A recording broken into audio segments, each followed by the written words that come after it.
Hey everybody, welcome to Power Hour.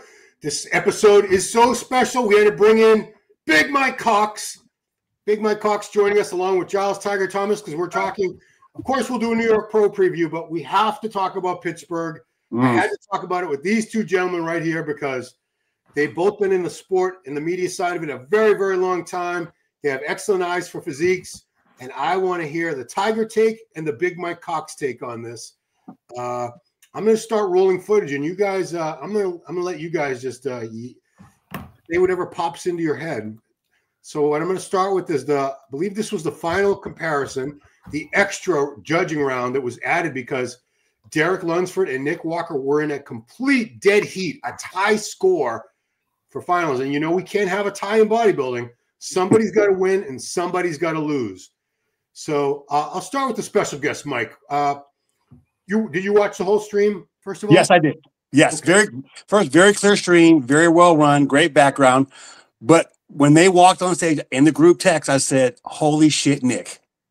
And I get Derek's shape's beautiful. It's small waist, but it's still a muscle show, Ron, right? Hardness, condition. You can see who's better. It's like we know what profanity is. You don't have to hear profanity, you know what it is. We know what a winning physique is. And Nick Walker won that show, in my opinion. Size, hardness, he's not bad. His shape ain't bad. It's not like he's Paco Batista, right? But, you know, he held it, the back shots, he held his own. He may have won his back double. You know, glutes were Derek's, but Derek was not as good as he was in Columbus. And that was the measuring stick. He had to be as good or better. And he wasn't. And when Derek's off, he's not Derek. When he's 100% spot on, this dude is the best in the world. But when he's off, it's just like he's taking body shots, bro. Like Mike, he's taking shots. And Nick, to me, it was close, but Nick should have had a perfect score. I had Nick straight first, Derek straight second. Wow. It was pretty simple to me. Okay. Giles, you're up. Yeah. Did you know that I learned today that Tyler did it pose for pose on his explanation? Yeah, I'll tell you why I think this makes it a four-man race for the Olympian now, because Nick took the radial bicep. Now, that is Derek's money shot. And he was quite decisive about it. And actually looking at it, it's like, yeah, Nick actually did take that shot. Now, that was Phil Heath's, Ronnie's. I mean, you know, that was their lights out shot. That was the one that always kind of shut the door. But that's why I think I don't think Lightning will strike twice at the Olympia. I think Nick's in with a chance of not just beating Derek, but I think he's got a chance of winning the Olympia. Wow. And Nick isn't my style of physique, but I mean, I could see it with my own eyes. I think he deserved to win that. But also the argument that like politics and all that bullshit, you know, it would have been like Mike said, it would have been straight firsts, 5-5. It would have been a 5 score, a 10 score, and then everybody else, you know, sort of 15-20. So for me, that was it was very, very close. But I do think Mike's right. I do think Derek did look better at the Arnold Classic, but I kind of don't expect him. I didn't expect him to peak any better because I think he peaked beautifully at the Arnold Classic, and I think he won the Arnold Classic quite clearly. So like I said, I watched the live stream, but then I watched it on a big screen at a gym down in Leeds a few weeks ago, 6 weeks ago. And I looked up and I don't know why maybe it was just a bigger screen, but I was thinking, shit, he won that quite clearly. Now that's beating the current Mr. Olympia. So for Derek, he was like probably what do you think, Mike? 3% off, 5% off? He was close, man. It wasn't much. Maybe about 5% from what he was. Yeah. But I just think I think Nick had this one. But I think it's funny though, because I feel bad because all the hate that was directed towards Nick before this show has now gone over to Derek because people target at Derek now, and it's like it's not really Derek's fault. Do you know what I mean? It's not. He turned up. He looked fantastic. He won the Arnold Classic. He wanted to win this show, and you know, and also the prize money helps. Let's be honest. I mean, I know they say it's not about the prize money, but come on, it is. I mean, he's but the thing is now, I'm worried that you know, you've got Hadi who's taken a year off. He's fresh. You've got Samson who'll have a fire under his ass like never before. You know, he's not going to want to lose that title. He's going to be going all out to hold on to the Olympia. But I'm just worried that, like, you know, trying to peak like this. And because I said to you a couple of months ago, I said, I've got a feeling Derek might win everything this year. And he's already won 2 out of 3. So, but honestly, I've got a feeling that I think Nick will get his revenge at the Olympia. I've got some feeling, I've got something in my heart that tells me that Nick is, because I said to you, I said, if Nick, because I said, the thing is, in the preview we did, the Power Hour last week, I got the top 8 completely right, but I'm not happy about it because I actually said Derek was going to win and Nick be second. So actually, I'm not happy that I got it absolutely bang on last week. I do think after seeing them on stage, I did say, look, I said, don't be shocked if Nick maybe wins this, because the updates I was seeing, they weren't filtered. They weren't, they just looked very impressive. And I thought, holy shit, what if he wins this? Because then it makes it a 4-man race, not a 3-man race at the Olympia. So for me, I actually, for the first time ever, I actually do think that Nick's in with a chance of winning the Olympia. Yeah. There's 4 guys that can win the up. Like there's no, as good as Samson is, as much as I love Samson's physique, I don't know if he's going to nail it. And because of that, these 4 guys, but I think Giles Hottie is just sitting there chopping like this, man. I think Hottie's going to come to that show looking absolutely ridiculous, right? And again, Derek, we've seen it in the past. I got peaking in March. Now it's April or May. You only got about 18 weeks until October. You got to relax. Like a 4 to 6 week kind of foot off the gas, or is he just thinking, I ain't got time to mess around, I'm just going to stay on prep? And you know what happens? The body rebels. It can really push back, doesn't it? Ronnie in 2001. Yeah, well, yeah, I know. I don't know. I mean, but I think evidence proven that. It's like Martin at the Olympia. Chris Cormier actually messaged me and he says, I'm telling you, he said he won't be as good at Prague. And I was like, are you sure? I said, what if he gets better? He says, no, I'm telling you, Giles, Martin peaked beautifully for the Olympia. It's impossible for the body to peak like that. So I guarantee you he won't look as good. I mean, it was still good enough to win. But see, that's what the thing with here. Like I said to you last week, Ron, I said, there's three things that's going to happen with Derek. He's not going to look as good as the Arnold. He's going to look as good as the Arnold, or he's going to look better than the Arnold.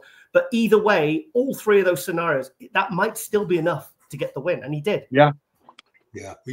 Giles, don't fall off your chair. But in Tyler's recap this morning, believe it or not, Tyler said he had Nick winning, even at the very end. Yeah, I saw that. It was a 1 point. One judge made the decision. I need to address this because I put it in the thumbnail. Was Nick robbed? Because the word robbed is coming up, millions of times in posts and comments.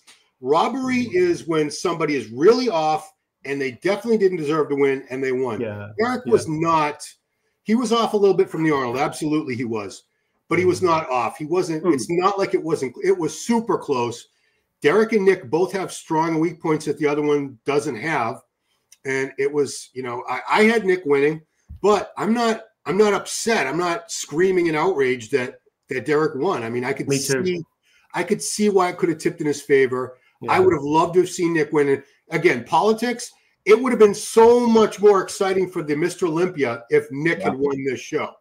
100%. Hang on. I think, remember when Samson's popularity went up when he got second in Korea? Yes. I said to you then, I said, you know what? I said, he's actually gained more traction from fans and love because he got second. Now fans are rooting for him because he went all that way out there. He was stuck in his hotel room for 2 weeks. Now you've got a storyline that the fans can get behind, like an underdog story. They're rooting for him now. So I think, and what did I say the last couple of weeks about the Nick Talker crew? I said they will go very, very quiet because even if Nick doesn't win, they're going to go very, very quiet as soon as he gets back on stage and looks fantastic. And I honestly think this is the best Nick we've ever seen as well. So for me, and also credit to Nick as well for the way he handled it. I mean, I don't know what's going on. He might be having meltdowns behind closed doors, but online, he seemed to handle it really, really well. And I thought he was very classy the way he congratulated Derek. But I think I kind of get Nick's mentality a bit more. I remember I did that interview a few years ago, and I really, really turned against because I was like, you really made that uncomfortable for me. But you know what? Now I saw him at the 22 Olympia, and now I kind of get his mentality. He's really, really fierce. And I think we need competitors like that. Because can you imagine, you've seen the way Samson is on stage. He's very, very animated. He's fierce. He's passionate. Yep. And Nick's the same. So I'm running through different scenarios. I'm thinking, could the top 2 be Nick and Samson? Could it be Derek and Hadi?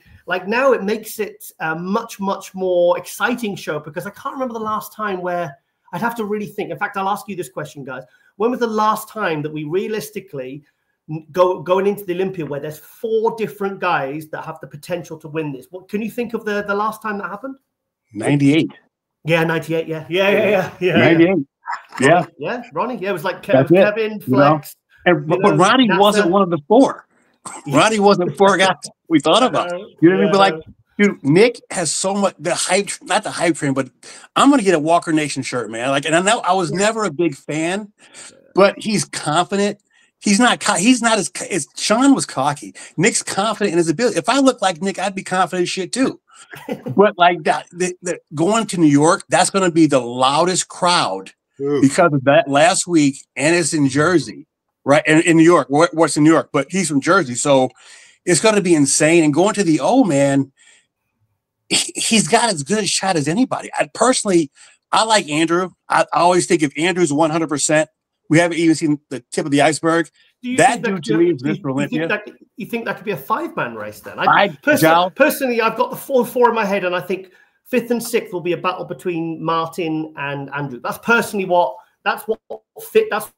makes sense in my head, unless Andrew does something. Because I spoke to Andrew a few weeks ago, and I said, mate, you need to go to absolute war on those legs. And he said, I know, bro. So that's why I love Andrew. He can. It's only a matter of time. And the thing is, he says, look, I know what I need to do. And he's only been training for not that long, so it's only a matter of time. But listen, man, if Nick won that Olympia, I think people would lose their effing mind, right?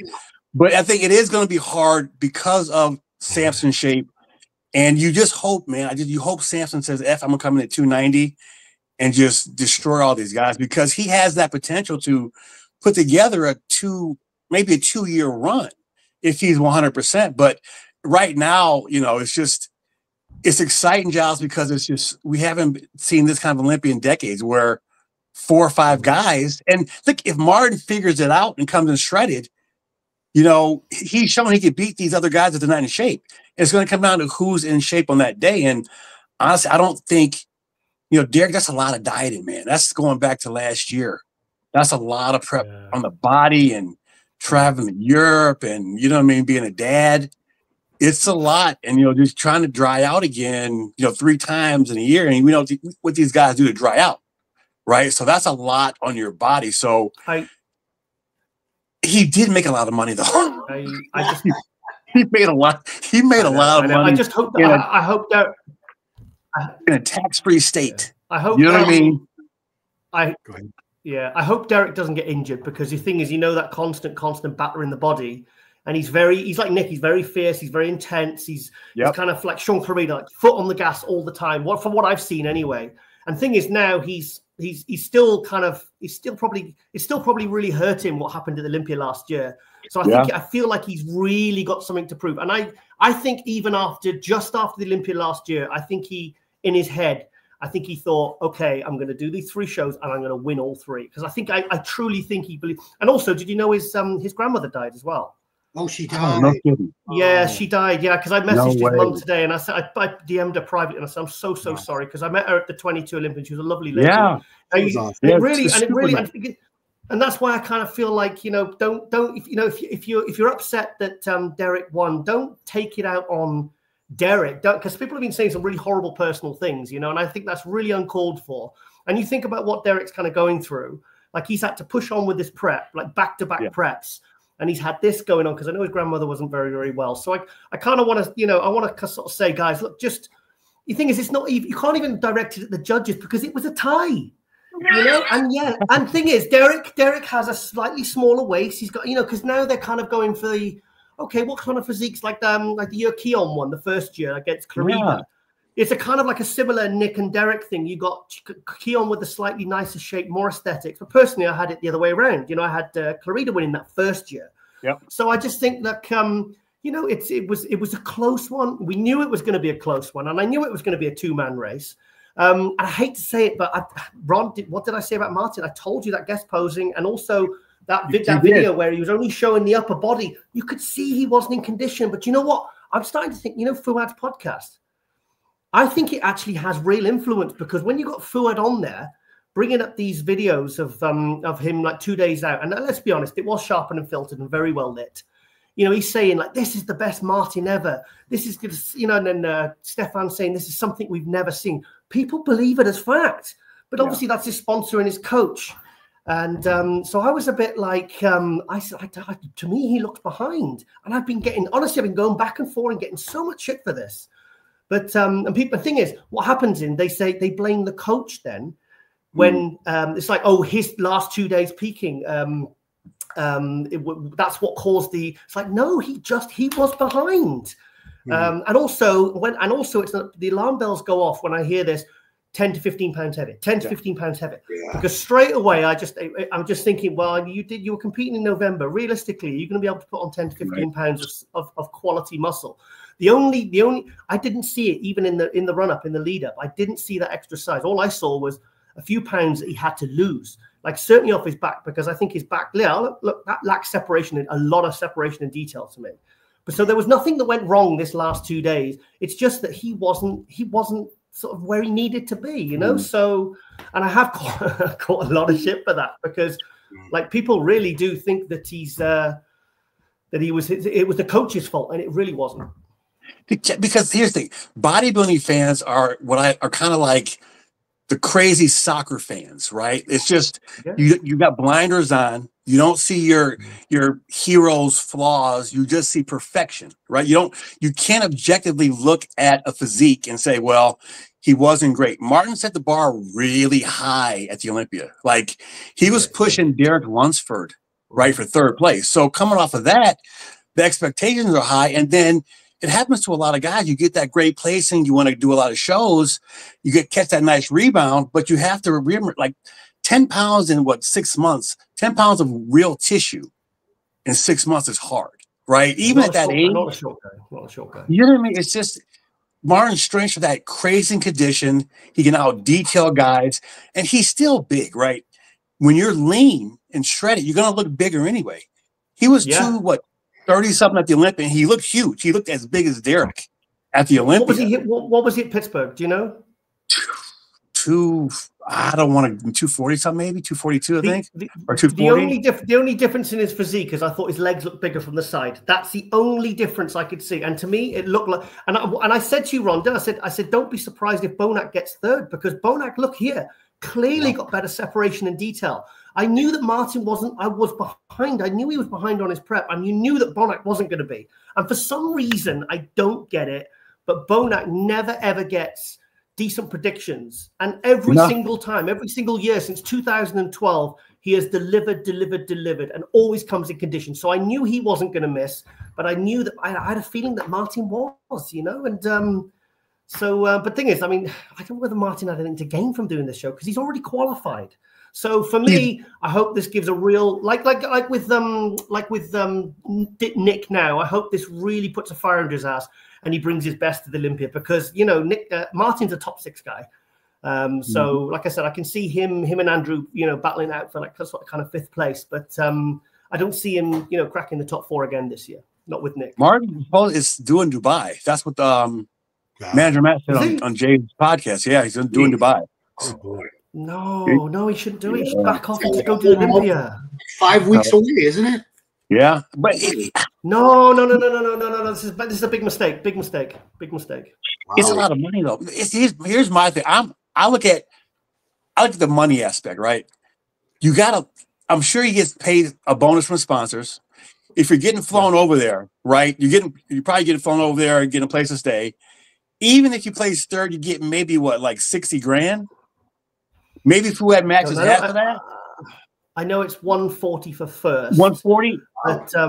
But thing is, mate. I mean, that's why I saw the comparison today on an Instagram account of him with Behruz, and I said, "Oh, this is an interesting one." I don't know if I can call that, but I'm guessing because a lot of the American fans support Martin. They don't actually know how good Behruz is, and the thing is, we haven't seen Behruz. Behruz is a legit like sort of sixth to 8th guy. I mean, I've seen him. I know that I was at the Empro last year when Bonac beat him, but I'm telling you, he beat Brett Wilkin in 22. Behruz is good, and he's only getting better. Behruz, if he can only get to America, Giles, he would blow these dudes' minds over here. Like, I know that he's legit. Because when he was next to Samson, he wasn't getting blown away. right? Yeah. So I think he's that good. Bonac is just, I love it because he's 42. And if you're older, I appreciate that you look that damn good and you got legs and you're beating these young cats. I thought he was going to place third at this show, but Martin was a little bit bigger. He looked a little bit better at night. But dude, I'm on the William hype train now, bro. I'm like part of Walker Nation and William Bonac, dude. He's just defying time. Mate, I've been the biggest Bonac fan and supporter since, like, I remember seeing him at the Arnold Amateur back in 2011. Followed his career all the way through. I remember when MD sent me to Rotterdam to go and film. Remember when Rooley was like all the big thing? They're like, Giles, get over there and get some videos and photos and find out what's going on. We want to be there first. And I remember, was it Barry DeMay came over to say hi. And I remember this other guy, I forgot his name now, the Dutch guy, a friend of mine. And I can't remember his name. Anyway, and he said, look, Giles, he says, Rooley's here, and you've got all this Marshall Herman and the Gregor Francisco and all these great competitors in this kind of relatively small gym, great gym. But that's where Sybil kind of trained out of and trained everyone. And then people will come from all over. He said, but Giles, there's another guy over the other side of town. He trains by himself. He's a bit of a loner. He's really quiet. But he said, I'm telling you, the guy called William Bonac, he said, he's as good as Rooley will become. And I was like, really? Because like Rooley was there looking absolutely monstrous. And I was like, I need to find out more about this guy. And a few weeks later that year, he turned pro at the Bergman Classic. And obviously, but the thing is, like a couple of years, was it 2020, then 21, you could see he was starting to, and he was hitting 40 and he was doing that. But him, who was it? Brandon and Akeem. These are three guys that you would expect to maybe be at the tail end of their career and to start dipping. They've come back up again now. They've got a maturity to their physiques too that look a little bit different next to the younger guys. Like Bonus got that crazy cross striation detail through his pecs that Derek doesn't have yet. So even saying Akeem's not as big as he was, but he's super conditioned and crazy detailed now that he can stand up. He can stand with the best in the world, and he's probably doing better and more consistent now than he was. Look at that. Look at the separation, the quads. It's just father time, man. You can't miss reps. You can't replace reps in the gym. That's Mike, what Derek. Why do you think that people always underestimate and don't give him the credit in lead up to show? You look back over the last, since 2012, the last 13 years, every single year, every single Arnold Classic, people will be like, Bonac might have been second or third in Olympia or won the Arnold Classic, and it comes into the predictions and the review, and everyone's like, he won't be top 5. I'm like, really? Look at this guy. Look, if you put his placings on a graph, it's like a continual rise. And he's very consistent. He's very consistent. Why do you think that is? It's a name game, right? We get hyped up on pre-contest pictures, and Bonac's pre-contest pictures aren't like Nick Walker's, or they're not like Derek's, or they're not like. So we're not like, William, he'll be 7th, 8th. Those guys miss, and guess who comes along, placing right there, top 5. You know what I mean? Top 5 Arnold, 1 Detroit, top 4 here. She'll be top 3, 4 in New York. You know what I mean? This dude's had a career, and his career. Think about it, he's been second at the Olympia. He was a couple Arnold Classic wins. This guy's put together a hell of a professional career, and people don't even still now give him the props or the respect that other guys. Probably because he's not huge. Is he huge on like social media? Does he have a big following? He's not flashy. You know what I mean? It's just not. If this was the magazine era, and we had magazines, and William was this popular, and he'd be in photo shoot, we would see that. But it's just kids now don't appreciate a 42-year-old professional bodybuilder from Amsterdam that's had this track record. He's not the flashy new toy. You know what I mean? He's not like a crazy commercial. He's coming like the 2020 Olympia when he dropped to 5th, and and a couple of other ones, and he's been like, he's coming a little bit flat, but I've never seen him out of condition ever. Never. He's consistent, like Dexter. Remember, Dexter had that kind of decline a little bit. Then he slowly came back up.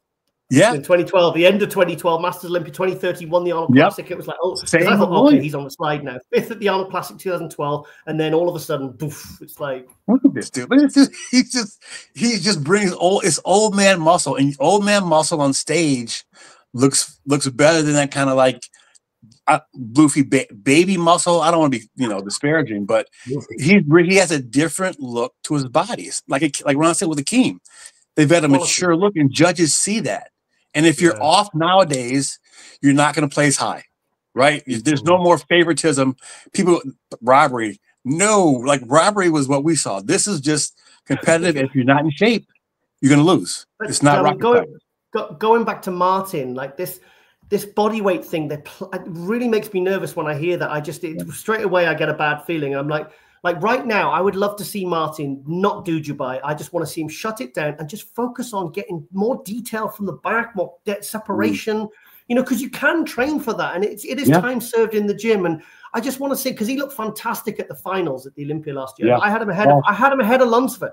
I did too. But it's you know, like at Prague, I had Bumstead winning. I know that because at the pre-judge, he walked out and I was like, I'm disappointed. He was a bit watery around the midsection, and he did tighten it up for the night show, the finals. And you know, it wasn't like a shock that he won. Do you know what I mean? Because he's clearly a lot thicker and more developed than Bumstead. But I just thought, okay, you've missed the mark, and you deserve to get beat by Bumstead, you know, who really shouldn't have any business coming anywhere near top 4 Open Olympia guy, really. But I saw it with my own eyes, and of course I got shit for that as well. So it is what it is. I don't really care, to be honest. When you're young, listen, when you're young and like you're gung ho and you're living, he's doing what we all wish we can do, man. You know what I mean? He's living that dream. He's making a great living. He's making a great living. He's rising. Popular. You know what I mean? You're getting paid to travel the world. I mean, I get it. He's making a lot of money, dude. Like he's, for a kid that age, and I say kid because I'm an old man, right? But he's got some good deals, bro. So I get it. You want to be your best at the Olympia. Maybe he will because he's young, but I don't know, man. If you work so hard to get to that stage, do it, man. Do Sean, the business of bodybuilding. Guys, can I ask you another thing? Like, I mean, I'll be honest.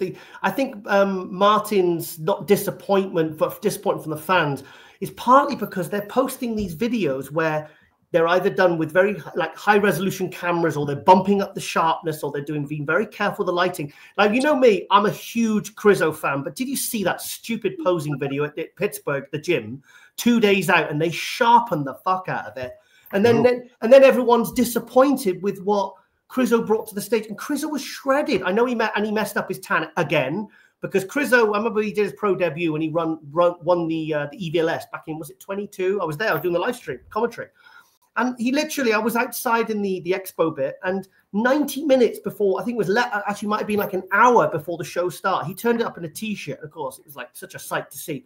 He had no tan on. He was white as a ghost, and then he literally went on stage there. That was the year he won it. I think that was the night show. No, this is what year was this, Ron? 23. 23. No, it was 2022. Yeah, because 22 when he won it. And he came out and where his massive arms were brushing against his lats, it was taking all the tan off. It looked so sloppy. So and then when he won Spain the year after, he kind of fixed it. He fixed his posing. He fixed his tan. But this filtering thing, the fans who kind of aren't, I hate the word educated or casuals or whatever, but they get disappointed then when by the time they hit the stage, because I thought Crizzo looked absolutely fantastic. Apart from the tan, I thought he looked absolutely fantastic last weekend. And he was shredded. He was shredded. But the thing is, they had it burned into their mind, this 2 days out video, which had been sharpened to hell. And the thing is, then you're only ever going to be disappointed. Why do you think? What? It's like like I said, the shooting up the shoulders and stuff. It's something that really is bugging me now. What do you think? These guys never get fat anymore. You know, they have to be like in shape all the time for the social media. Okay. So when you're lean, you're sharp at the pit. If that's not what real life is, man. The fans don't get that. The casual fans don't get that. Like, that's not what they're going to look like on stage when they're dried out, when the diuretics in there, when they're carved up. If you don't look like that, fans are going to be disappointed. Maybe you didn't miss your peak. You still look good. Crizzo looked good, but he didn't look like super onion skin, thin, doing rolls in the gym good, right? It's just not. It's not real life. It's not reality, and like, this is not what they look like in real life. That's why when you go see shows, that's why Bob said you got to be there, right? When you're there, it's different than we're watching it. And it's just the way of the times now, Giles. It's just people, they want to look good. They want to get the likes. They love likes. And if you're shredded and hard year round, you're going to get those likes, and it's going to, your endorphins are going to get released. You get that serotonin bump, man. You know what I mean? But I love Crizzo.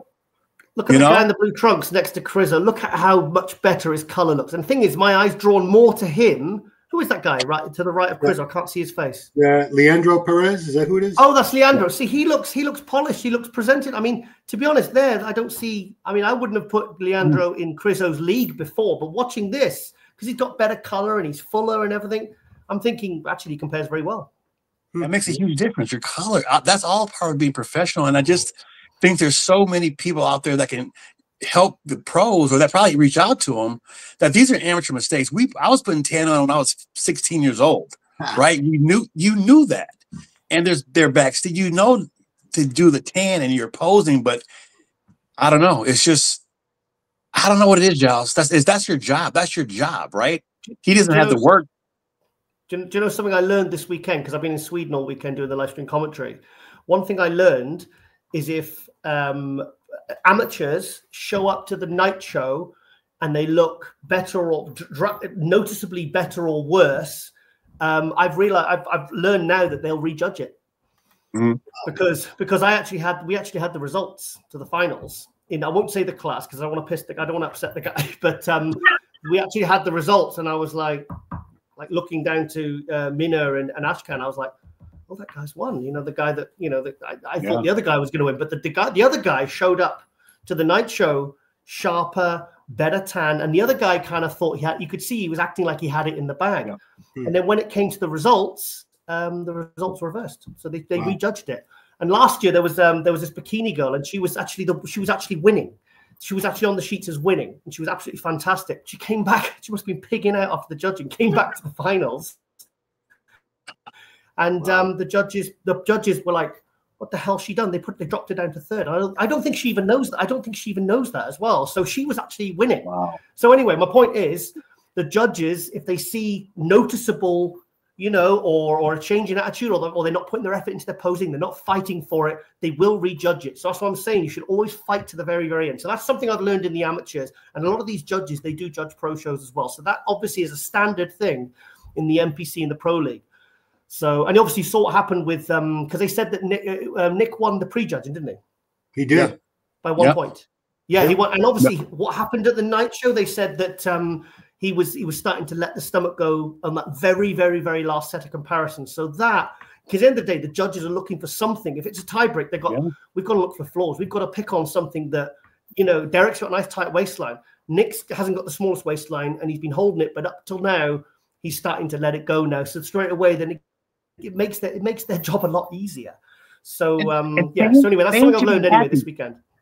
Fans should be happy that the judges are taking this much time to compare physiques. They're not just saying, "Oh, he won" or he's third. Yeah. Every guy now gets a shot. There's nobody that doesn't get called out anymore, right? Everybody gets a fair comparison. And if you're in good shape, they're going to find you and give you the opportunity to move up, right?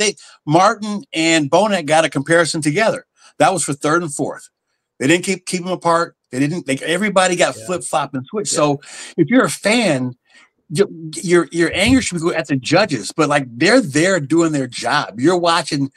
They might not even be watching the show from the live stream, right? Just because we have so many people now that can comment from all over the world, and you can see which ones are idiots and which ones kind of maybe know what they're talking about, and then which ones really do, right? Like Nick didn't suck, and Derek doesn't suck, right? But people, they get so enamored with all these. Sorry. Yeah, go ahead. No. Did you know that they gave Derek the front double bicep? I've just been looking at that, and I think Nick maybe took that one as well. Well, let me talk for just a second. So the front double bicep, I'll freeze it for a second. I had a real issue with that because I'll tell you why. As far as trying to decide who deserves that, let me get to it. So Derek's biceps, they're not good. They're not good. They're not very developed. There's not 1 ounce of separation in them. They look like blobs, whereas Nick, and there's no, but Nick has these the best arms in bodybuilding, probably Nick Walker and Crizzo. They're definitely in the top 3, those two guys. Why does Derek win the shot? Because Tyler said he thought about it, and this is one shot he actually had to give Derek, purely on the way the lats are popping out, the V taper, just the shape and the structure. And Nick out muscles him, but he's sort of straight up and down in the torso. He's got better legs. I mean, if you go body part by body part, it's easy to give the shot to Nick. But I'm trying to wrap my head around. We all had Nick winning, not by a landslide, just by a hair. But I mean, this is a Mr. Olympia winner, Derek. This is an Arnold Classic, reigning Arnold Classic winner. For him to almost knock this guy out, good Lord. But man, if you guys had to argue for Derek winning this shot, what would your argument be? One thing I want to say also as well, I said before about being on prep so long, his legs don't look, Derek's legs don't look as good as they did the Arnold. The Arnold, I thought they looked okay. They look good, but here they look like they did at the Olympia last year. Sorry, over to you, Mike. So I just had to say that because I can see it in this image now. Yeah. Like if I'm going to make the argument for Derek winning the shot, it's just because on pure beauty, right? That's a beautiful shot. That's an X-frame bodybuilding front double bicep pose, small waist, wide flaring lats. But the issue for me is the condition too. And you know what I mean? The condition isn't, I have the Arnold Classic in my head. You know what I mean? Yeah. Yeah, I mean, like I said, it was so close. They had to come up with a reason to knock one guy into second, and still it came down to only one judge's opinion. That's how this is probably the closest, if not the closest of all time. It's one of the closest decisions we've ever seen, any of us. Yeah. We've been watching these shows for many, many, many years, guys. And again, I want to wrap this up because I want to get into New York, but I think losing the show. I know it sucks for Nick to lose. He wanted that money. He won the title. But just like what Giles said about Samson, this catapulted Nick back into another stratospheric level, a higher level. He made more fans. Going into the show, he had a lot of haters. Nick Talker, he's not going to show up. He's going to suck, this and that. He converted a lot of those haters into fans this weekend. And I think, unfortunately for Derek, I think Derek gained a lot of haters because of this show through no fault of his own.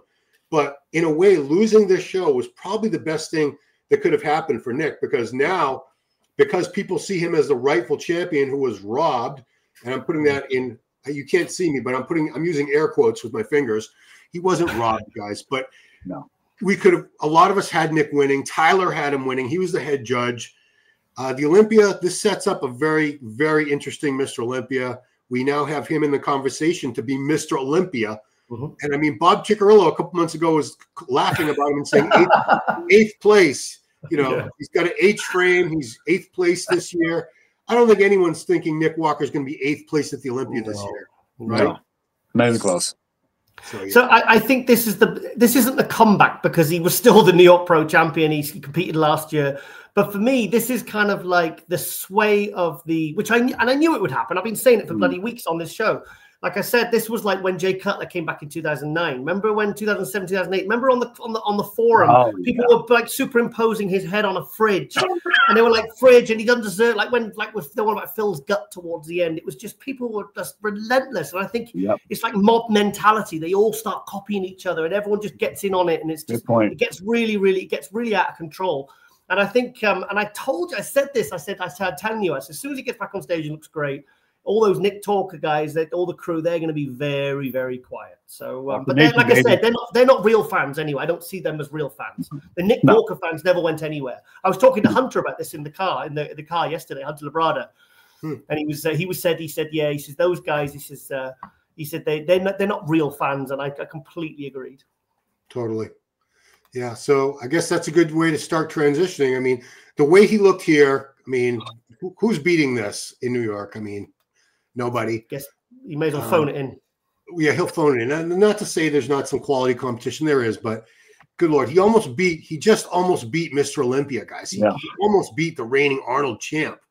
I mean, and we never, we thought in a dream scenario, maybe he'll win, but we didn't think it was going to be a reality. And good Lord. Had it not been for one judge's opinion, one judge, this guy would have just beaten Derek Lunsford, and he would be the reigning. It's not also that, it's the fact that he looked his best ever as well, because maybe we've been saying for a couple of years he's maxed out. I preferred him in 21 when he had a little bit of a smaller waist and better aesthetics. His kind of physique is ugly now, and he actually brought a really, really nice package. And he's doing those quarter turns. I mean, his midsection looked nice and tight, and like the way that the intercostals came into his obliques and top of his hips and stuff. He's separated. He brought a really good package. Yeah, I mean, I love separation. Chest, shoulders.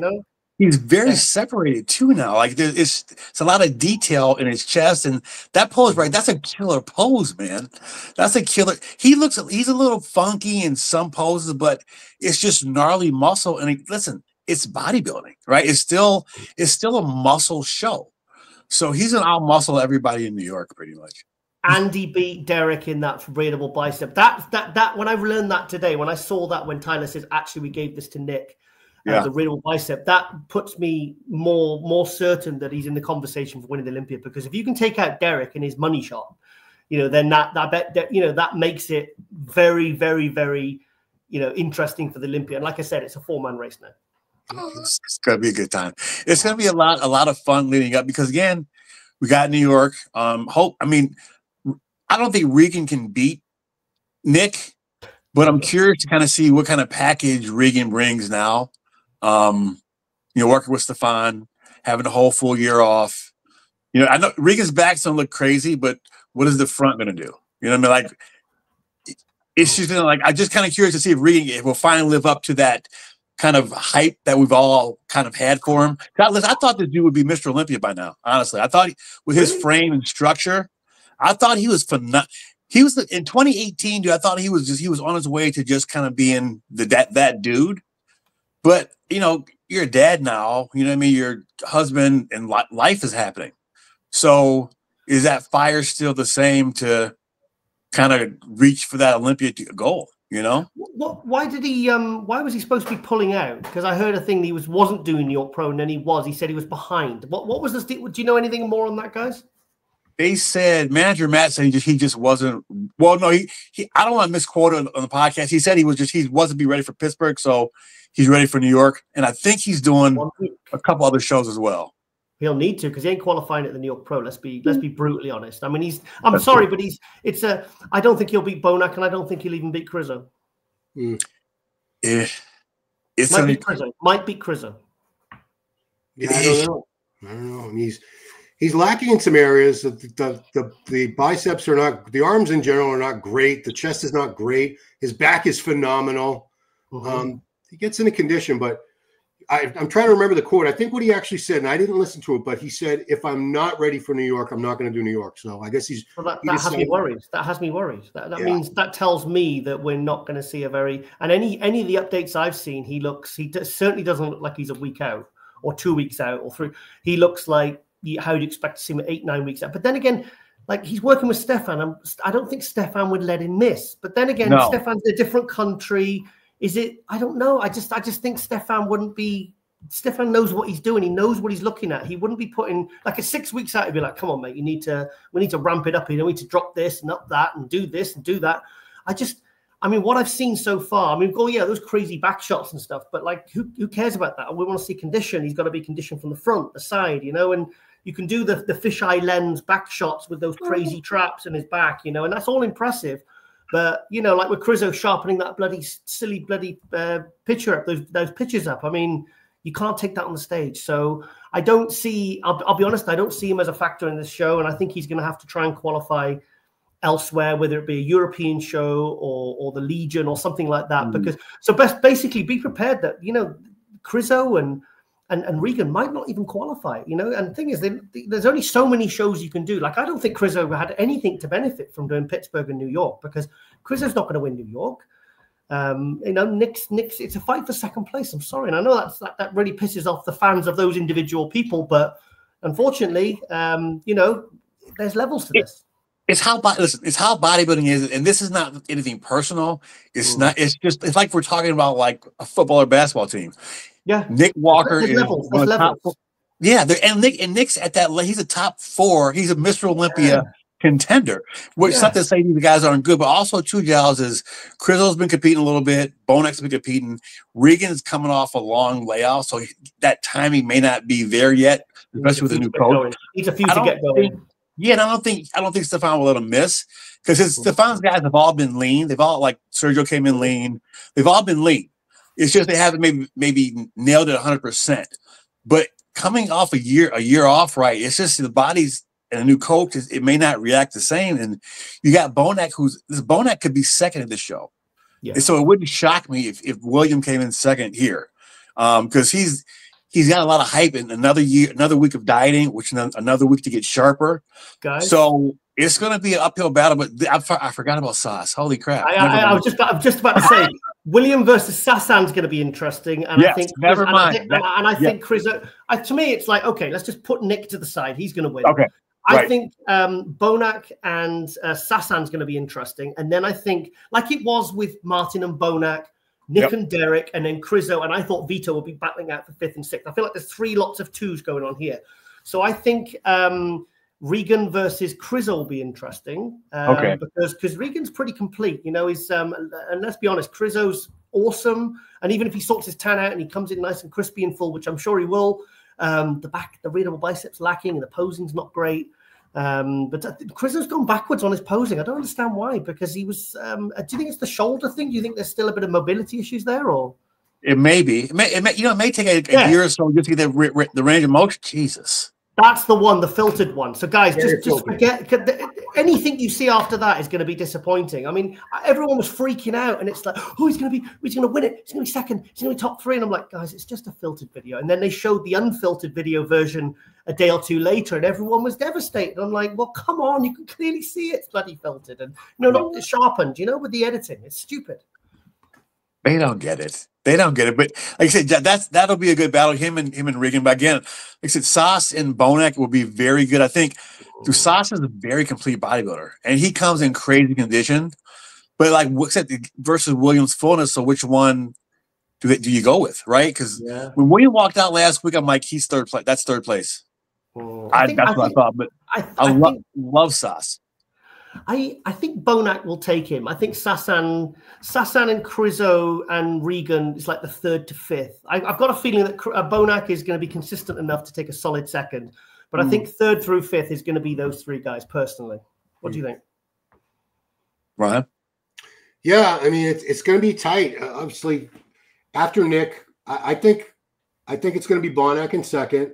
I think Sassan is a very likely 3rd. Regan 4th. Crizzo 5th again, and there's no shame in 5th place. It's top 5.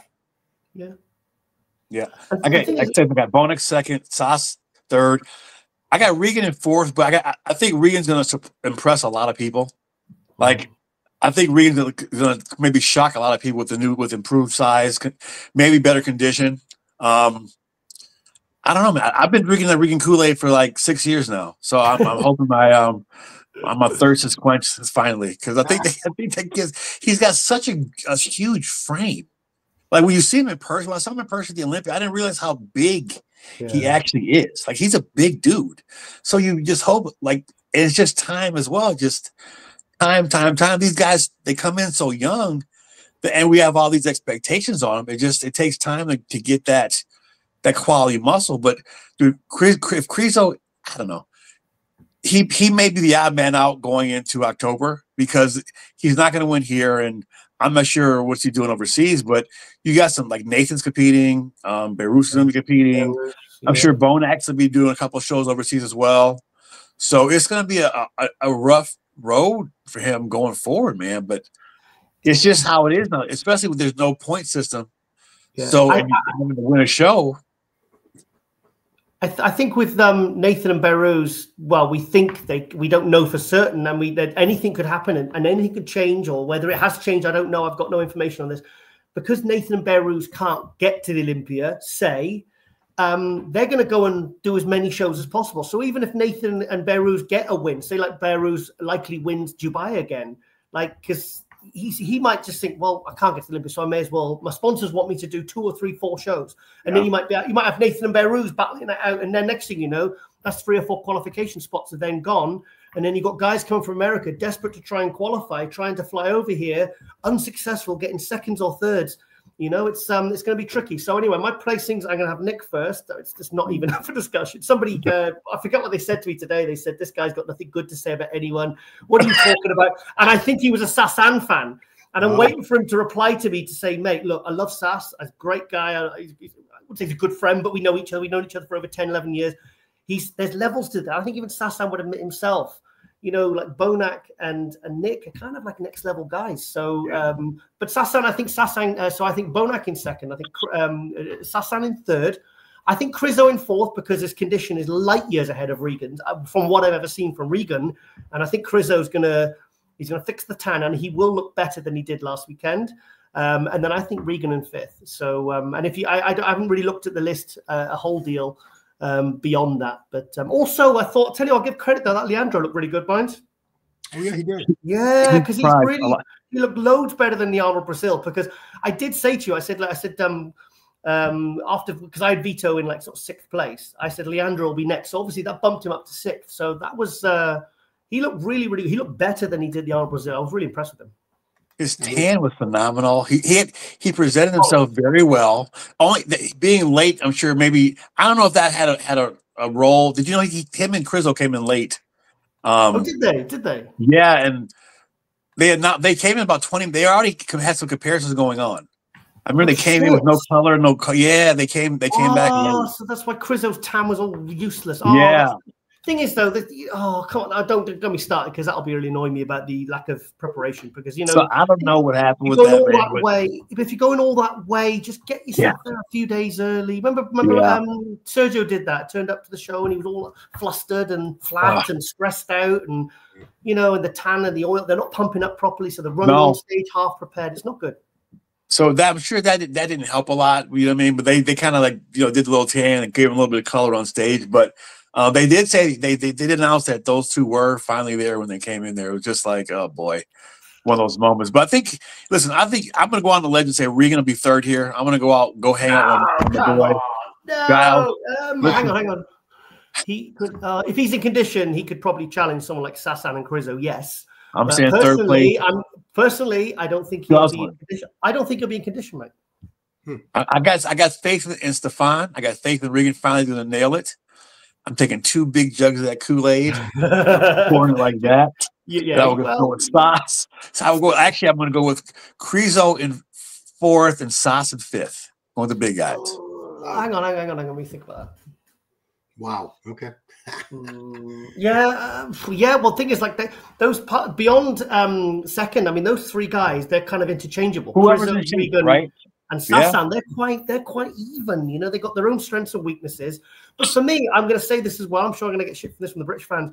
Sasan's body still hasn't come back to what it was in 2018. I think he still needs. He's like last year. I saw him at M-Pro and he was fourth in M-Pro. I was there, literally stood 20 foot away from him, and it was kind of like his comeback. But I mean, the legs were just always there. I mean, his whole lower body is ridiculous. It's like Vito's. It's just insane. But I'm telling you, the upper body still hasn't come back. So I'm thinking another, like say Sasan goes and does Dubai and puts another couple of months training in and just, sort of prepping hard and doing everything right. So I'm basically saying we still haven't seen the best version of Sasan that I know he can bring physically. I'm not even talking about condition here. I'm talking about what he can be. Because if you look at his chest and his arms, they were actually a little bit thicker back in 2018. I don't think it's a sign of age. I think it's just he needs a bit more time back in the gym, really, really hitting it hard. And I think we might see it the end of this year, or we might see it next year. But there's still the best is yet to come with him. We got shows every weekend from now until Tampa, pretty much. Is it brilliant? It's a lot of shows. Wow, it's a lot of shows. So there is chance for these guys to qualify. Oh yeah, opportunity. Want to move into. I know we didn't talk about too many of the open guys because I want to get into some other divisions that don't get as much recognition. Although Classic, I shouldn't say that. There was another battle, Classic Physique, Rough Diesel. This was his first show back in a while. How long has it been, Giles, since he competed? You would. Well, it was 23 compete, wasn't it? Yeah, was it Dubai or the 23 Olympia? So he dropped out the top 5, didn't he? Yeah. So it was him versus Josema, the 23-year-old Jose Manuel Moniz, and it was very, very close. We didn't expect it to be close because Terrence is Terrence, especially knowing that he's improved the upper body density and thickness. I thought it was going to be a clean sweep for him, but on the recap, Tyler said it was close, and I think Weinberger said the same thing. Mm-hmm. First of all, what do you think of this was the first glimpse we've had of the new Terrence on a stage. What do you think, Giles? I thought it absolutely fantastic because, like I said last week, I remember, like I said, I've said many times, when Terence used to come out at the Olympia, when he came up by himself and the way he hit those classic poses, because at the end of the day, whether we like it or not, classic is judged slightly different to bodybuilding. It is, and it should be. So when he was coming out by himself, I was like, my God, how could anyone beat this? This is perfect classic. But then when he come in the lineup, he would fade a little bit. So kind of looked small. So taking that year off, was very smart. And then obviously he was very lucky with Bumstead retiring because I think he's a serious contender for the Olympia title. So coming back and putting a little bit of size on, I think was really, really, really, really wise. But I looked at the Joe Semmer because Joe Semmer, I'm a huge fan of his. I think he's absolutely amazing. Condition, I love conditioning. But if it had been judged purely bodybuilding, I think Joe Semmer would have won. I think he would have beaten him. But this is classic. And I do believe there are certain things that the judges should be looking for, like the way that Terence presents himself, the way he sort of poses, the symmetry, because Joe Semmer's good, but he's not got as nice a structure as Terence. So I was just really, because obviously I'm flying Terence in next week to UK. Yeah, I'm flying him in next week, so for his tour. So I was really, really happy because all the places I'm taking him to are all very, very happy he's won, and I'd love to see him win the New York Pro as well again this weekend. So yeah, but this Joe Semmer he's I mean, can you believe this? Like, what is he, 23, 24 years old? He's incredible. 23 years old.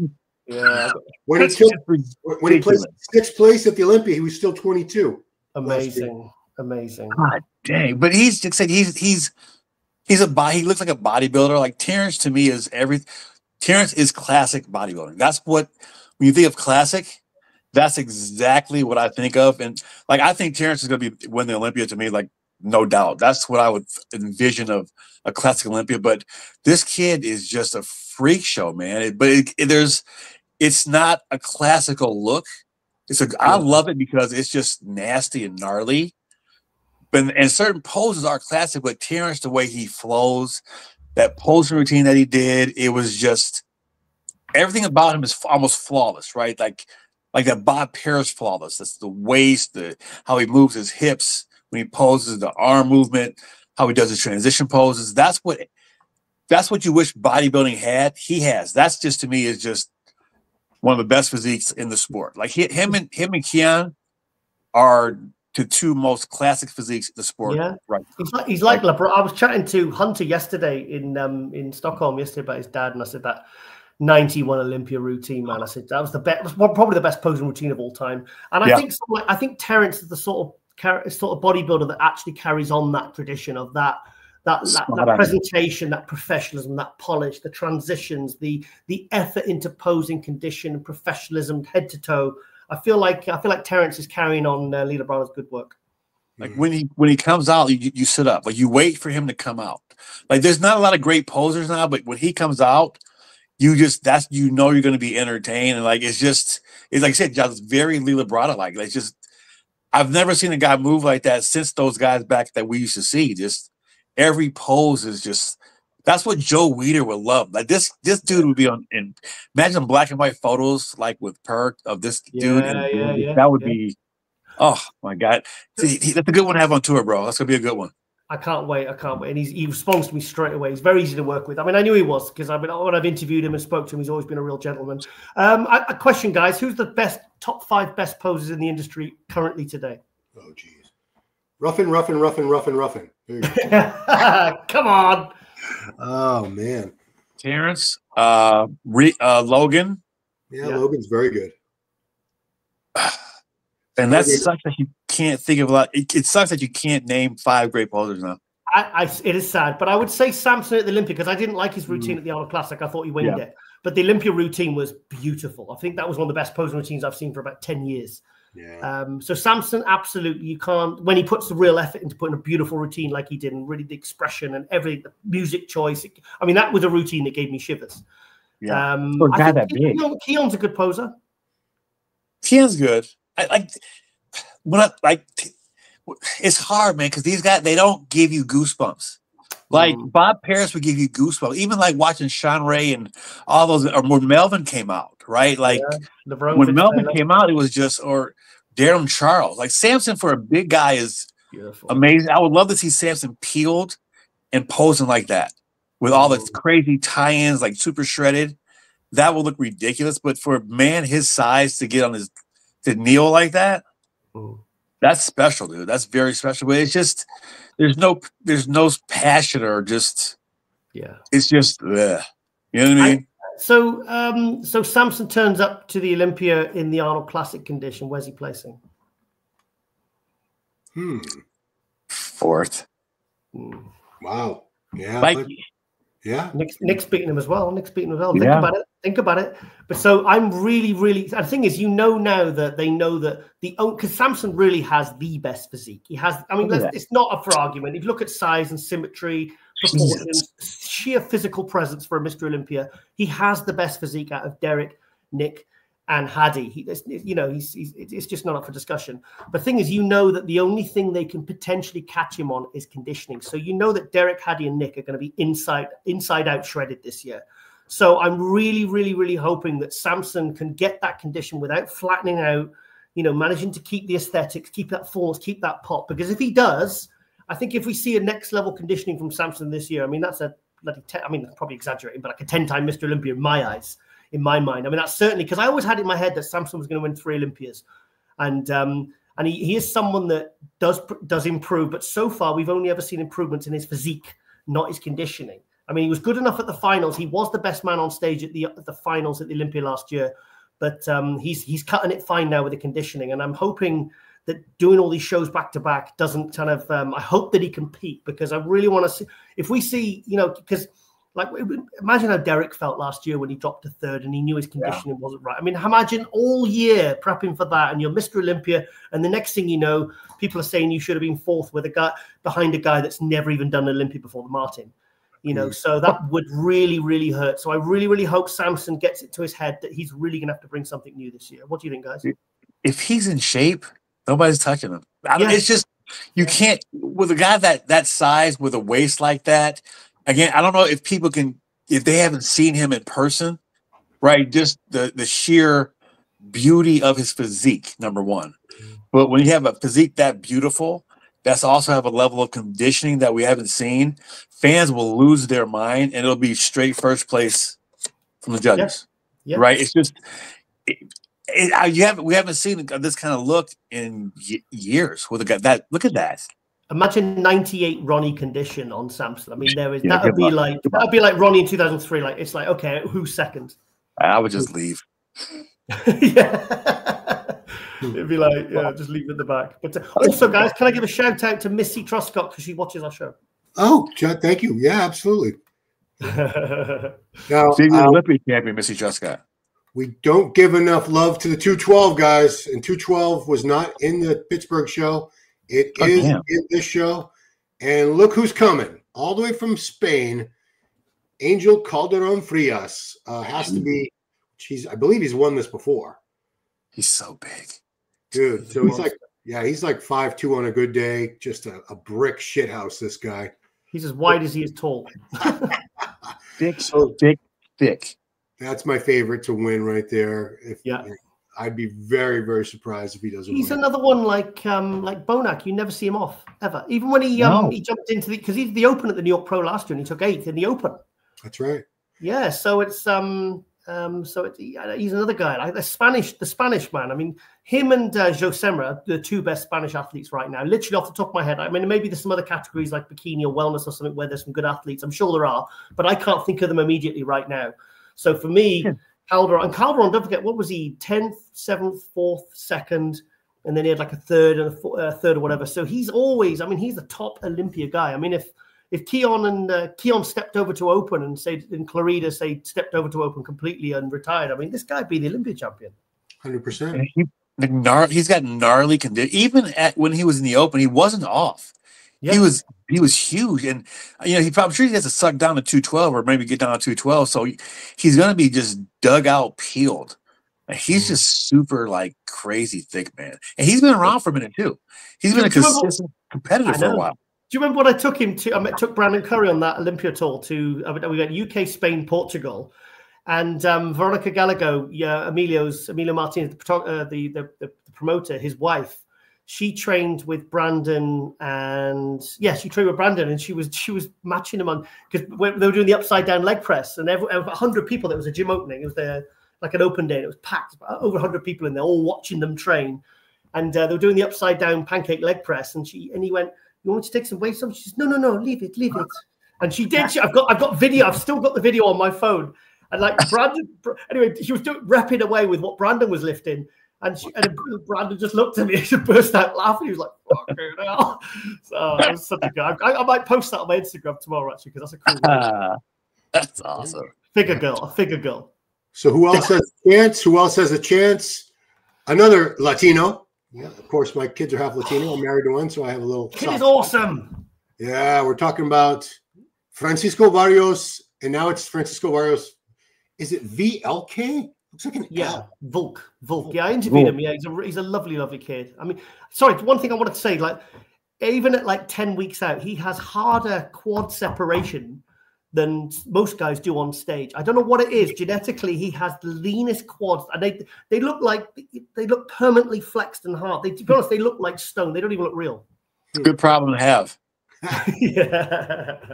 I mean, we like to tell the story because we saw him at the Arnold Amateur when he was he like 20 or 20? I don't think he was 21. Yeah, very, very young. And we said, "You're going to be a star, kid." Yeah, he's like, "I think so," because he's been with Patrick Tour. He's still with Patrick, I believe, right? Yes, correct. Yeah, correct. But he's really, I mean, there's a kid that's just gone. He's just got like Keon. He's just continually, like Corrida. They just continually every single year moved up and up and up and up and up.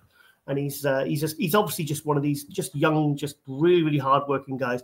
And he's someone you can see that he really loves bodybuilding, because I remember interviewing him and like he was so happy the fact that he could do what he loved and gets paid for it. Do you know what I mean? This was a kid just living his dream, and he's such a nice guy as well. There's no ego. There's no, he appreciates feedback. He doesn't get arsy about it when you say you need to improve this or that. He's a really, really, really lovely guy, and I know that him like Patrick's like a father figure to him. Yeah, this was Texas last year. Very, very consistent. I've never seen Francisco out of shape ever. And yeah, the passion just really comes through. That's what I like to see. He's awesome. Yeah, he'll be second probably to Calderon. I don't see him beating, because Calderon's like a next level guy, isn't he? Yeah, he's Olympia level. Another guy I definitely see in the first call out. I haven't seen him in a minute. Cody Drobot, not robot, but Drobot.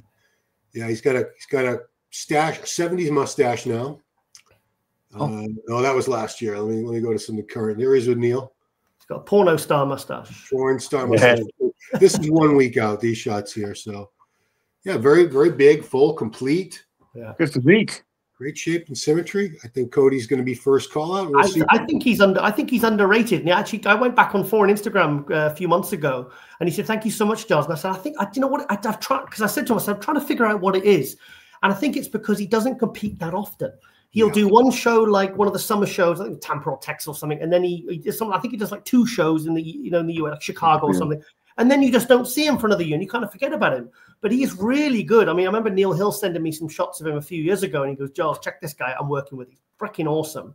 And I love the balance, the symmetry. I think he's really, really good. And I don't think I don't think it is that he's underrated. I just think he's underexposed, because I think I'd love to see him come over and do something like Romania, or because Neil will be at that show.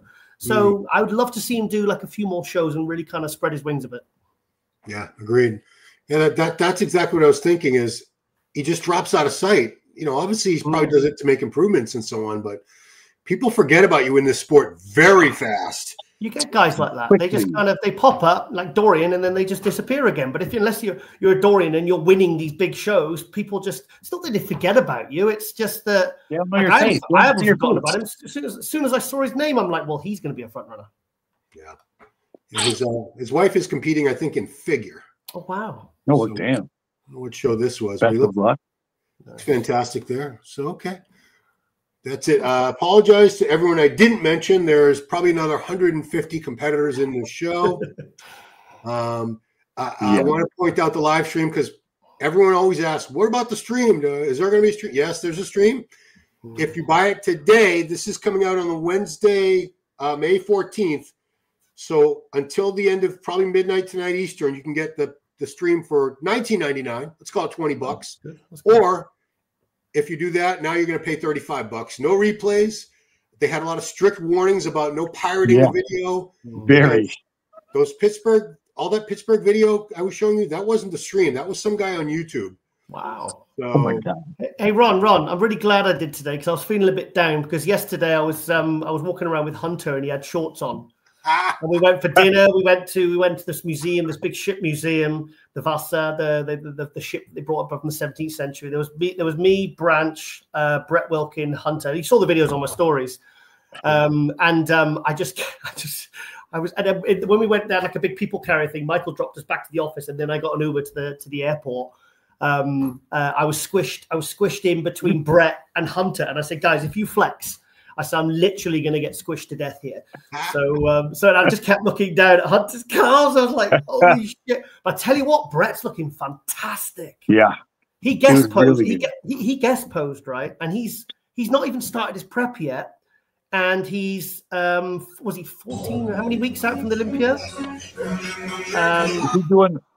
Yeah, he was, he guest posed, and he's in really, really, really good condition. There he is. There he is. Okay, there. It's hard to see because I was too far back. But you can see, like he looks, and his freaking shoulders are incredible.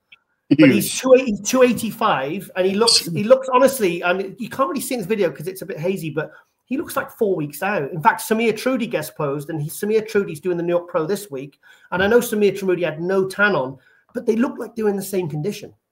Wow. Yeah. Do they allow smoking in that venue or something? I know. It's a dry ice. He does come closer. Oh. You see him come closer, and it kind of sharpens up. But Brett's looking meaty. I was chatting to him as well about the problems he had with his gut. And he said when he had to pull out of the Olympia 5 weeks out, he was really devastated. And it's is he doing something before the Olympia? Is he just doing the Olympia, or is he doing something before the Olympia? I think he said yes. He's going to jump in a show before the Olympia. He didn't specify though. But that was they had record numbers at this at the NPC Sweden show, and it's absolutely fantastic. But they look after you so well, and I got in some couple of good training sessions there as well. Look at Giles traveling the world. Stockholm. I love it. How about a happy birthday to this woman? It was yesterday, I know, right? Yeah. Lady T. Happy birthday. She's in South Africa, and she's been there 2 weeks now, and she's thinking of coming home early because I think she's a bit bored. We just got 50 South African refugees here in the U.S. I don't know if you knew that. Oh wow, that's a big news item. Yeah, so congratulations, happy birthday, I should say. Man, New York Pro.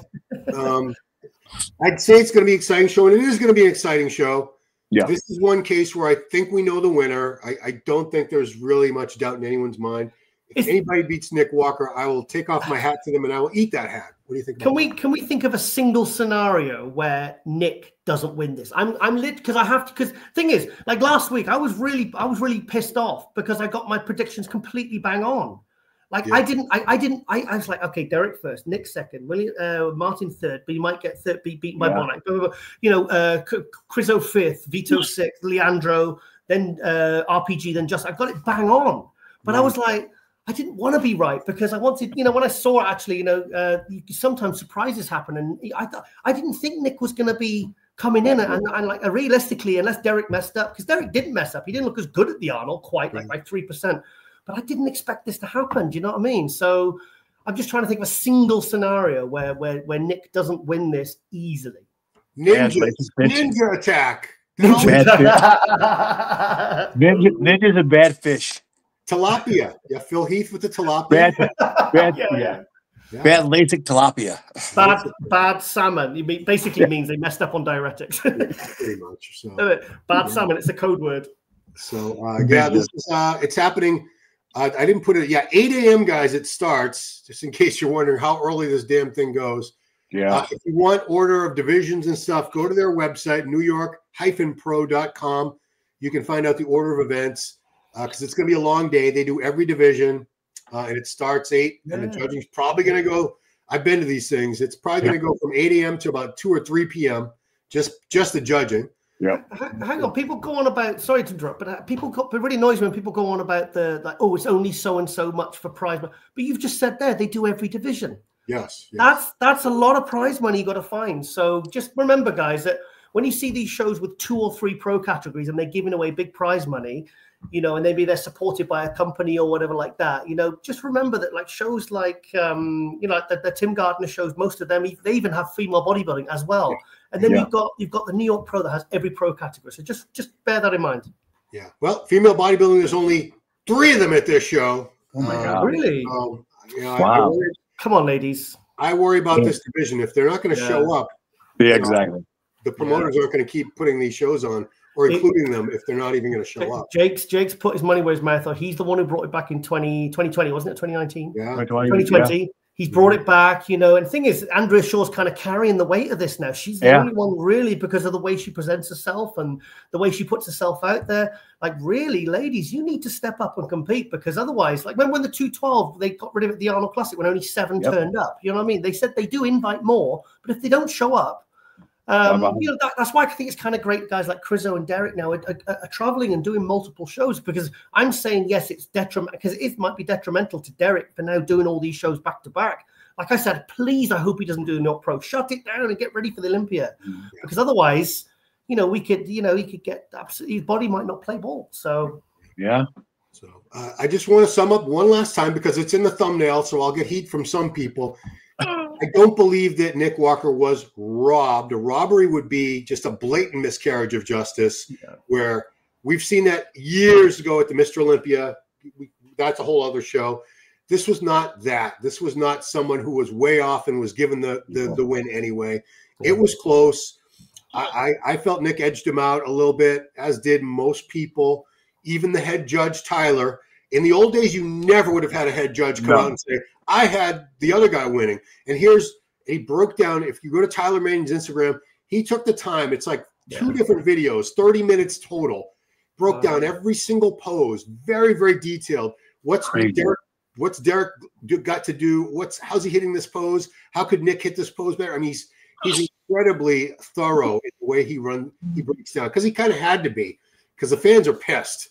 I haven't seen this much butthurt since Victor lost to Jay Cutler in 2007. It's been a minute, yeah.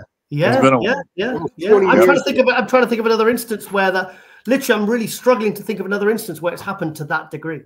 Yeah. So this was Hattie fans. But this wasn't as justified at all. Derek looked pretty damn good, but Derek was off a little bit from his best, no doubt about that. And when that happens, I think we all get used to seeing someone, we expect them at their best all the time. And if they're a little bit off, we get upset. Like, what? When I saw his legs, I was like, oh no, not again.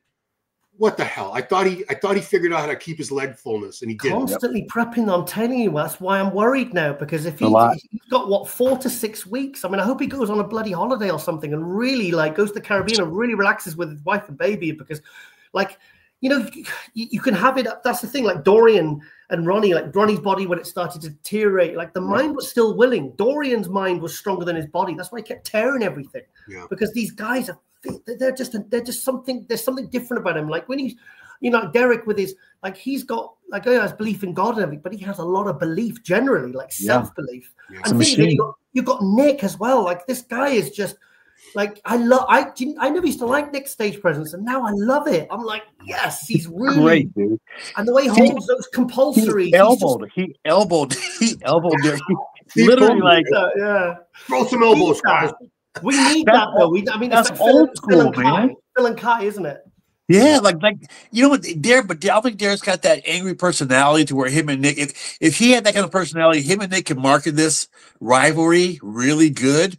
But he's just such a likable guy. But you know what, maybe now with like that kind of, you know, he's Nick's the underdog now, and Derek's maybe not the hero. It plays out so well, doesn't it? Like going into the Olympia, because it's just the storylines always seem to match up to where we're going to the Olympia. So it's just. We had a good point in the sport, right? We got not a lot to complain about, because we got guys that are competing a lot now. There's some good rivalries going on, and like we're excited for shows again. We're not like, so-and-so's going to win this Olympia. We don't know. We have no clue. Who are you most excited to see, Nick versus Hadi or Derek versus Hadi? Derek versus Hadi. Yeah. Derek versus those two, just because their history, man. Like it's been those two the past couple of years, either first, second, third, And they're not, listen, they may, hey, we're training for the video, but you know deep down they want to beat the crap. Oh, come on, dude. So that's why, you know, seeing those two and you can see the tension when they're posing next to each other, when they're getting a little bit closer, the elbows are getting closer to each other. So you can kind of see that tension on stage. But every sport, you need a good guy, you need a bad guy, right? You need like a Haney Labrada, a Ray to Yates, you know, a Phil to Kai. We need that kind of rivalry, you know what I mean? And with everybody, you know, guys changing hands so every year, we don't got that. But now we got like Hadi just sitting away, and plus, listen, the fact that he's in Iran, it kind of lends a little bit more lore to that kind of coming here, and like it just makes it a little more exciting, right? Just having that like the kind of international flair to it. So, but also I kind of feel bad for Derek because look how the Nick fans have directed their hate towards the Nick fans have directed towards Derek. It's not his fault. No. And when last year, when and also in 23, when Derek won, how the Hadi fans direct. I mean, they got his Instagram account taken down the next morning, and they were saying, I mean, you know what those Iranian fans are like. I mean, they said some pretty disgusting things actually. You know, some pretty disgusting comments. Do you know what I mean? That's like it goes way beyond the pale, beyond the limit of what is acceptable because they just. I mean, that just I don't know what. I mean, whatever. I mean, let lower the trend and relax, calm down, or get on some bloody gear and just calm down a bit. You know, it's like listen, it's guys in thongs, like right. In the end of the day, this dude's with oiled up making muscles on stage. Okay, like I listen. You got to have thick skin on social media, but I don't think a lot of guys nowadays like we came from that era to where like we had the boards and you talk shit to each other. Like nowadays, guys are very thin skinned, and it affects them a lot more mentally. I get a lot of shit. Yeah. I never used to get this either. And I've been doing this for 30 years. Like I've got athletes that really don't like me, and some really appreciate what I do and how I do it and with the intent I do it.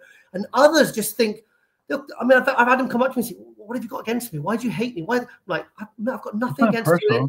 I was thinking, right? Okay, I was thinking about actually this earlier on. Like, remember when Hadi turned up to 21 with his shoulders all pointed? Yeah. Like somebody at some point, maybe his trainer or his coach, must have come up to him and said, "Look, you know, you're fourth. You took fourth. You're disappointed. You know, Rami and Brandon were off. You know, you were on. You looked great, but this was not good." Then he came back a little bit, 10 pounds heavier the next year. Wasn't quite as hard from the back, but the shoulders weren't noticeable, and he ended up winning the Olympia. Right. So the person that had to approach him and say, "Hadi, this is not good. The judges are noticing this." So when I say these things, I'm saying so they can actually be better and actually put, because at the end of the day, it's about getting as close to perfection as you can. So you're the best man on stage. That's all it comes down to. It's about being the best person on stage. So the thing is, like I keep saying, if I spot things, sure as hell the judges are. Like when Nick slightly let his stomach out in that final set of comparisons, their judges went, right, brilliant. Because two guys can't win. You can't have both having 15 points each. There is no joint winner. There has to be a winner. Like Tyler said, there has to be a winner. There has to be a loser. I hate that word, but it's, you know, at the end of the day, it's second place. So, but you can't, otherwise you're gonna have to give them half a trophy each or let them take custody of it. You know, there's no such thing as joint winners in bodybuilding. And unfortunately, you have to pick the judges. I mean, I bet they were stressing out thinking, shit, you know, you can't have a tie break. You have to rejudge it. And then literally the smallest thing is going to be picked up on. That's basically my point. Yeah, well, these kids need to calm down and suck it up, man. Somebody wrote Edgar Fletcher, who looked like he got caught at the buffet turnstile in Vegas one year. Like, how do you think he felt reading that, right? So people wrote bad stuff about people for years, right? Don't get so butthurt about somebody just saying you maybe need to be a little bit leaner. Like some kids saying you're fat, that's different. But like if you say, Giles, well, you know, maybe you can be a little tighter, a little bit leaner, that's constructive criticism, right? That's something you need. Anybody in your industry, like if they give you criticism, just take it, right? They're not being mean or angry. It's just you want to be better. My football coach kicked me in the ass, physically kicked me in the ass, right? So I can't. For me, I just think a little bit differently because I'm like, well, we got hit in the head, which we messed up. They're just writing stuff about you. Calm down, people. It's relax. And the thing is, like, I mean, now I've got this thing about the whole injected shoulders. Like, I was talking to one athlete one pro on the weekend. I said, mate, do you wear at dinner? I said, mate, do you pin your shoulders? He said, yeah, of course I do. I do that on my lats. And I went, mate, you know, this is like before the judges really started addressing the gut thing like 20 years ago, everyone was like, well, if no one's been marked down for it, we'll just carry on. We won't mind. And then obviously, remember when Ruley started wearing the race trainers and they were active, they thought, shit, we're going to get marked down. So they actually did something about it. But right now, like, that's the thing that kind of gets on my nerves, because I would hate to see, you know, someone go into a show and then it's like, oh God, he'd have probably won if he hadn't had the pointy shoulders, you know, and the judges see it, they know what they're looking for, and don't, you know, when at the top level, like when Hadi in 23 lost to Derek, like I said about his posing routine wasn't very good. His tan was yellow. It wasn't like dark enough, and he had a soft back. And people are saying, oh, the posing routine doesn't matter. The tan doesn't matter. It's like, yeah, but you know, Derek tan was perfect. His posing routine was fantastic. So if it's close, who do you think they're going to give it to? Yeah. So I'm saying you should, you know, you can come at me and say like that's you shouldn't be saying stuff like that. But it's like, okay, then just I'll say nothing, and then you just carry on, and the judges will just place you accordingly. But then don't come crying to me or crying generally when you're like, oh, you know, or I missed my peak or whatever like that. So just, you know, and stop filtering the bloody pictures and sharpening them up, because it's not good. No, I don't get it, dude. But it's the sign of the times, man. You know what I mean? Like, everybody, you can't be in shape 24 hours a day, 7 days a week. Like, you know, we used to go up 30 pounds above our contest weight, right? Yeah. But God forbid if you put a picture of yourself 30 pounds over your contest weight on your social media, you know what the hate that you would get if your abs weren't in or your ass was big in the off season. You know what I mean? Like, people, that's just that's the human body. You can't be on T3 20 all year round, right? You can't be on cleanse all the time. I was chatting to a woman whose coach had her on T3 for over 2 years, and she's had serious. I went, what? And I know this coach as well. I know of him, and I was like, what? She said, yeah, I've had really bad thyroid problems, hormonal problems, and she said it's been absolute hell, because obviously, you know, the whole situation. But yeah. Wow. We need to wrap it up, guys. We're into almost 2 hours. So I want to thank, of course, as always, Giles Tiger Thomas. Welcome back from Sweden. Back on the UK scene and all that. Did you see me on the James Bond speedboat thing? Did you see me looking all James Bond? Exactly what I thought. I was like new Ray-Bans on. I was thinking, I'm so cool, you know. And I was just kept waiting for me to like hit a wave or something and be falling into the water and that go viral. Dickhead. Yeah. Thank you, Big Mike Cox. As always, you're phenomenal. Love having you on. And guys, drop some comments. Keep talking. What do you think? What do you think about Pittsburgh Pro? It's not too late to still throw your 2 cents in. Why you think Nick should have won, or if you were on Team Derek, why you thought Derek should have won. One final thing. Sorry, did you see how Wesley looked? You know, I've been saying he should try an open show. Did you see him next to Samson? No. Did I? Oh, he says when I saw this picture, he says I'm starting to realize now that maybe, because I don't think he needs to leave Classic. I think how he looks 3-4 weeks out from a Classic show, I think that's good enough to do. I'm not saying he's going to win an open show, but he's bringing a better physique. Like 2 weeks out from the Olympia last year, he did the German guest posing, and before he was obviously a few pounds, you know, from the weight cap, and he looked amazing. He looked like a proper open guy. And then there you are. I mean, you wouldn't believe that's impressive. I know Samson's kind of off, and he's in that kind of phase in between now. But what do you think, guys? That looks very nice. I like that look. I like the look. It's a good look. He's in pretty good condition. Look at that. That's next to Keon. Yeah. Ramon. Wow. I honestly, I think I'd love to see him to jump in like say Prague or something as an open guy, because he'd probably get like first or second call out. I think I could see him like getting squeezing into top 6, and I think that would build a lot of hype. Like when Bumstead jumped in the open last year. I mean, the hype and the excitement that brought. You know, guys jumping over into when Clarida does the open. I think it's exciting, and I think like like that's I think he stacks up pretty well. And the thing is, when he doesn't have to pull down into his weight cap, his legs are fuller, because I've seen them. Yeah, I've seen his legs. His legs are massive. But when his chest and his legs seems to flatten out when he pulls right down in that final week to the weight cap, because I saw videos of him backstage at the Olympia, and I was like, well, what's happened to him? But obviously he has to pull down, and usually it comes off those body parts that you don't want it to come off. Very impressive. All right, that will do it, guys. Thank you so much. Guys, leave us a comment, whether you love us, hate us, or you're somewhere in between. I like all the feedback. It's good for the algorithm. So all the hate, all the love, it's all good for me. Bring it on. Bring it on. So, I've got such thick skin now, I don't care anymore. So that is it. Thank you all for watching. Power Hour, sponsored by Euro Muscle Show. And we will see you right here